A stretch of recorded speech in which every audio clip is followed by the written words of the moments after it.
কি রে, কি বলতেছস? আচ্ছা দোস্ত, তুই কালকে বললি ওই জায়গায় যাওয়া নিষেধ আছে, কেন বলতো? আরে তোর তো বলাই হয়নি, ওইখানে অনেক প্যারানর্মাল অ্যাক্টিভিটিস টাইপ হয় মাঝে মাঝে, আমি শুনছি। যদিও আমি তেমন দেখি নাই, বাট অনেকে এক্সপিরিয়েন্স করছে। বিষয়টা মজা হিসেবে নিস না, এটা একটু সিরিয়াস। মানে? আমি সঠিক জানি না, দিদার মুখে শুনছি, অনেক বছর আগের গল্প।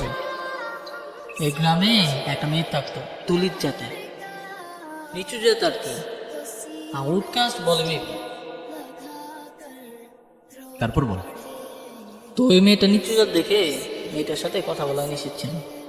কথা বলে তো দূরে থাক, মেয়েটার আশেপাশে কেউ ব্যস্ত না, মেয়েটা ধরা ছোঁয়ার সবার বাইরে থাকতো।